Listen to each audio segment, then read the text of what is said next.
Hello दोस्तों, कैसे हैं आप सभी लोग। आप सभी का स्वागत करता हूं फिर से अपने चैनल पर।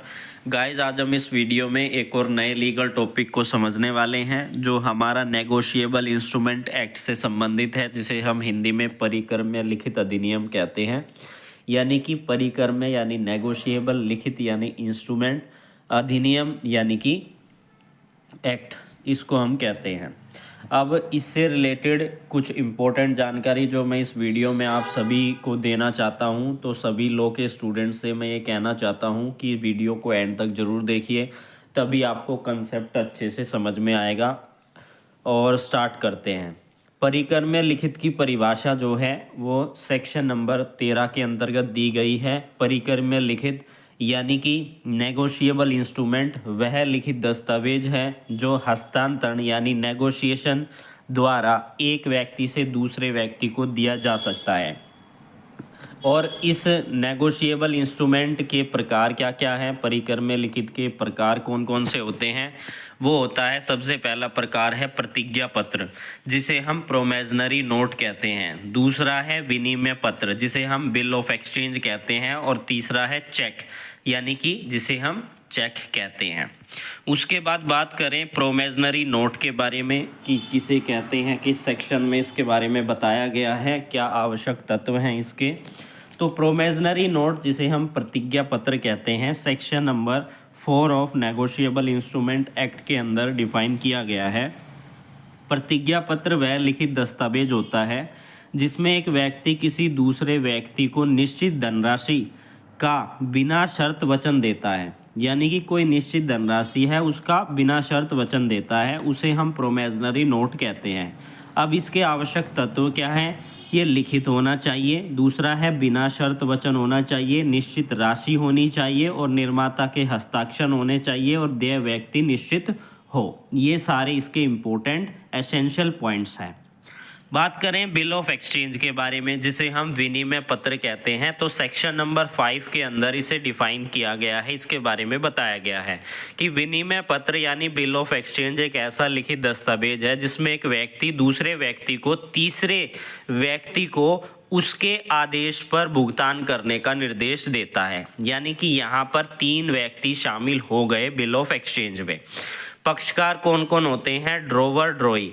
ड्रोवर जो आदेश देने वाला होता है, ड्रोई भुगतान करने वाला व्यक्ति होता है। तीसरा है पेयी, जो राशि प्राप्त करने वाला होता है। अब बात करें चेक के बारे में, तो चेक एक नेगोशिएबल इंस्ट्रूमेंट है। सेक्शन नंबर 6 के अंदर इसे बताया गया है कि चेक किसे कहेंगे। चेक एक विनिमय पत्र है जो बैंक पर आधारित यानी ड्रॉन होता है और मांग पर देय होता है। विशेषताएं क्या है? हमेशा बैंक पर मांग पर देय होता है और मौखिक नहीं, लिखित रूप में होता है। उसके बाद बात करें, अगली टर्म जो हमें समझनी है वो है धारक, होल्डर। सेक्शन नंबर 8 के अंदर इसे डिफाइन किया गया है। जो व्यक्ति किसी भी परिक्रम्य लिखित को अपने नाम या वाहक के रूप में वैध रूप से धारण करता है वह धारक कहलाता है। उसके बाद अगला जो टर्म हमें समझनी है वो है विधि पूर्वक धारक किसे कहेंगे, holder in A due course, जिसे सेक्शन नंबर 9 में डिफाइन किया गया है। यानी इसके बारे में बताया गया है वह व्यक्ति जो लिखित को परिपक्वता से पहले मूल्य के बदले संभावना से बिना किसी दोष की जानकारी के प्राप्त करे, उसे हम क्या कहते हैं? Holder in A due course. इसे पॉइंट में इसलिए बताया ताकि चीज़ें आपको याद रहें। उसके बाद है कंसीडरेशन, यानी कि पैसे का लेन देन होना, और ये प्रिजम्पशन मान ली गई है 118 एनआई एक्ट के अंदर। कानून यह मानकर चलता है कि हर परिक्रम्य लिखित प्रतिफल के बदले बनाई गई है जब तक कि विपरीत सिद्ध ना हो। यानी कि प्रिजम्पशन नेगोशिएबल इंस्ट्रूमेंट एक्ट के अंदर 2 रिलीवेंट सेक्शन है, 118 और 139। ये 2 प्रिजम्पशन रेज की जाती है इस तरीके के मामलों में। उसके बाद है समर्थन यानी एंडोर्समेंट। सेक्शन नंबर 15 इसके बारे में बात करती है जब धारक लिखित के पीछे हस्ताक्षर कर उसे किसी अन्य को हस्तांतरित करता है तो इसे समर्थन कहते हैं, यानी उसने अपनी पुष्टि कर दी है।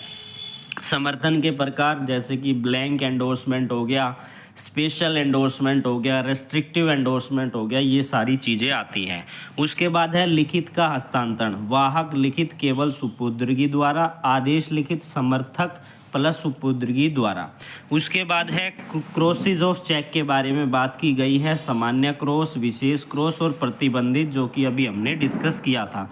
ब्लैंक, स्पेशल और रेस्ट्रिक्टिव एंडोर्समेंट, ये सारी चीज़ें हमारी क्रॉस ऑफ चेक में आती है। उसके बाद डिसऑनर, यानी कि भुगतान ना किया जाना। डिसऑनर टर्म को जब हम समझते हैं, भुगतान ना किया जाना या किसी चेक का अस्वीकार होना या स्वीकार ना किया जाना, तो लिखित में अनादरण उसे कहा जाता है, डिसऑनर उसे कहा जाता है। उसके बाद है सेक्शन 138 ऑफ एनआई एक्ट, जो बात करता है चेक के अनादरण के बारे में, यानी कि चेक को अस्वीकार किया गया है या उसका भुगतान नहीं किया गया, उसे स्वीकार नहीं किया गया। यदि चेक अपर्याप्त धनराशि के कारण या खाते की व्यवस्था ना होने के कारण अनादरित हो जाए, यानी डिसऑनर हो जाए, तो यह दंडनीय अपराध है section number 138 of NI act के अंदर। इसकी आवश्यक शर्तें क्या है?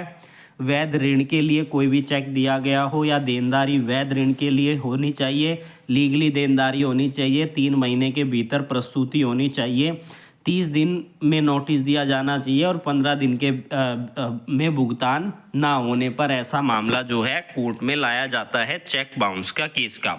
बात करें इसके रिगार्डिंग पनिशमेंट क्या क्या है। अगर कोई इसमें दोषी ठहराया जाता है तो मैक्सिमम 2 साल की सज़ा और चेक की राशि का दुगना उसे पे करना पड़ सकता है, या फिर ये दोनों ही, या तो एक भी लगाई जा सकती है या फिर इन दोनों से भी दंडित किया जा सकता है। जैसा कि मैंने प्रिजम्पशन बताई थी, अनुमान कोर्ट क्या लगाती है, सेक्शन 118 और 139 का। न्यायालय यह अनुमान करता है कि लिखित प्रतिफल के बदले है और धारक विधि पूर्वक है, चेक ऋण चुकाने के लिए ही दिया गया था। यानी कि जो आपने चेक किसी को दिया था, आपका कोई ऋण होगा इसलिए दिया था, कोर्ट यह प्रिजम्पशन मान के चलती है। माइनर यानी अल्पवयस्क लिखित बन सकता है, लेकिन व्यक्तिगत रूप से उत्तरदायी नहीं हो सकता है। उसके बाद है इनचॉइट इंस्ट्रूमेंट, अपूर्ण लिखित, यानी कि कोई भी चेक है उसे पूरा ना भरकर उस पर साइन कर दिया गया तो दूसरा व्यक्ति सेक्शन 20 के अनुसार उसको पूरा भर सकता है, लीगली वो उसको भरने के लिए सक्षम है। जब कोई लिखित अधूरा हो या धारक को उसे पूरा भरने का अधिकार हो जाता है। फोर्जरी, जालसाजी, अगर कोई फोर्जरी है तो वो वॉइड होगा, कोई अधिकार उत्पन्न नहीं होता है ऐसे मामलों में। तो ये था हमारा आज का टॉपिक, जो कि नेगोशिएबल इंस्ट्रूमेंट से संबंधित था। इसी तरीके से अगर आप हमारे साथ जुड़कर डेली एक नए लीगल टॉपिक को डिस्कस करना चाहते हैं, समझना चाहते हैं, तो हमारे साथ आप जुड़ सकते हैं।